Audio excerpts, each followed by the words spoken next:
자, 일단 10월에 재보궐선거에서 전남 곡성, 영광 군수 이제 선거가 있습니다. 자, 이 과정에서 이제 조국혁신당과 개혁신당이 이 호남을 지금 파고들고 있습니다. 앞서 제가 개혁신당이 최고위원회 회의를 광주에서 열었다는 말씀을 드렸고, 또 조국혁신당이 이미 후보를 내놓고 조국 대표가 지금 적극적 행보를 보이고 있고요.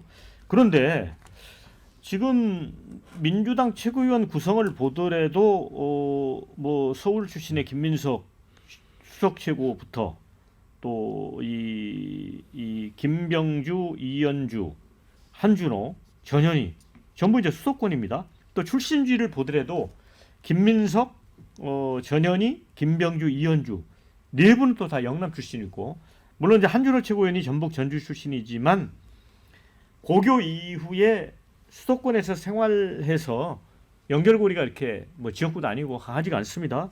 그래서 호남 홀대론 이 얘기가 좀 나오는 것 같습니다, 실제로. 그래서 이제 이 박지원 의원은 서삼석 의원을 이제 좀 추천을 했어요. 그런데 민영배 의원도 이제 10% 가까이 득표를 했고, 그런데 이재명 대표가 이제 코로나 때문에 또 쉬고 계시잖아요. 근데 이 부분에 대해서 이렇게 단안을 안 내리는 뭐 이유가 있을까요? 제가 볼 때는 다른 지역 사람을 좀 넣으려고 할까요? 이재명 대표가 조금 여유 있게 생각하시는 것 같아요. 이 재보궐선거를. 그러니까 어떻게든 영광하고 곡성을 이긴다. 이런 정도로 생각하고 굉장히 이게 뭐 접점이 될 거라고 생각하지는 않는데, 반대로 쉽게 이길 거다. 예, 조국혁신당에서는 그 전에 이제 비례대표 득표를 호남에서 1등을 하지 않았습니까?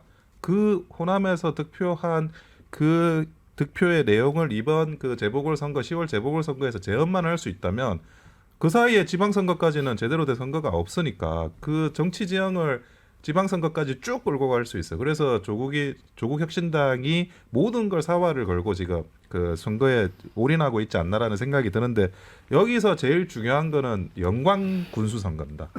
영광 군수 선거가 왜 중요하냐면, 영광은 원래는 이낙연 전 대표 지역이에요. 예. 근데 이낙연 전 대표가 새로운 미래당 쪽에 그런 입지를 영광에서 만들 수 있느냐. 근데 만약에 못 만든다?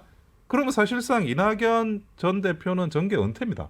이 영광 군수에서 아무런 그 메리트 있는 어떤 임팩트를 사람들한테 보여주지 못하면 이낙연 대표는 이제 사라지는 거예요, 정계 은퇴를. 자이든 타이든. 그래서 영광 군수 선거에 대해서 지금 조국혁신당도 올인을 하는 거고, 그 워크숍을 하는데 이틀 하죠. 영광 군수 영광에만 29, 30일 해가지고 이틀 하는 거고, 그래서 영광 군수가 이 민주당의 그 진영에서 모든 그 차후의 향배를 좌우할 것 같고요. 뭐 이재명 대표 같은 경우에는 아까도 말씀드렸지만 항상 오뚜기처럼 넘어질 듯 살아오고 넘어질 듯 살아오고 그런 게 있어요. 그래서 뭐 제가 이 설사 유죄로 그 사법 리스크가 결정이 난다 그래도 10월에 그거에 대해서 뭐 보수 진영에서 흔히 생각하는 그 정도 파괴력은 아닐 거다라고 생각을 하지만, 그런데 어쨌든 10월에 재보선에서 조국혁신당이 얼마나 득표하냐, 이 부분은 호남 전체에 대한 차후에 이제 그 지방선거에 향배를 좌우하기 때문에 그거는 굉장히 큰 영향을 미칠 거라고 보여집니다. 네, 하기 대변인.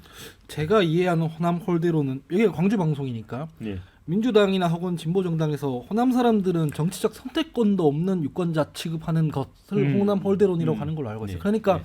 어차피 국민의힘은 못 뽑으니까 네. 우리가 뭘 하든 혹은 호남에 아무것도 안 해도 이 사람도 우리 뽑을 수밖에 없다. 네. 라고 생각하는 오만한 태도를 호남 분들이 굉장히 기분 나빠하더라고요. 그래서 지금 개혁신당이나 조국혁신당에서 호남에 대해서 이렇게 공을 들이는데 민주당에서는 특별히 뭔가 하는 걸 보이지 않는다. 플러스 지난 선거들에서 호남에서 민주당의 뭔가 이 방향에 대해서 문제가 있다고 경고 사인을 주고 있는데도 불구하고 아무것도 안 하는 것. 이거는 지금 문제의식을 좀 가지고 봐야 될 것 같고요. 호남에서 그 빨간불이 켜진다는 건 뭔 의미냐면은 점차 수도권에서도 빨간불이 켜질 수 있다는 얘기로 이어져요. 왜냐면은 수도권에서 민주당이 이렇게 강세인 이유 중 하나가 호남 분들이 엄청 많아요. 수도권에. 호남에 사는 분들만 호남 분들인 게 아니거든요. 그래서 이재명 대표라든가 지금 민주당 지도부는 이 호남 홀대론이라든가 이 여러 가지 경고 사인들을 좀 심각하게 바라볼 필요가 있다라고 생각됩니다. 네, 댓글에도 호남 홀대하다가는 민주당 힘들어진다, 이런 의견이 있습니다. 이번 재보선에서는 조국당, 개혁신당에도 힘을 실어줘야 할 듯합니다. 이 글을 올려주신 분이 호남 지역에 계시는 분인지는 잘 모르겠습니다. 개혁신당만 해도 지도부에 호남 인사들이 많은데 자 이런 의견도 주셨습니다.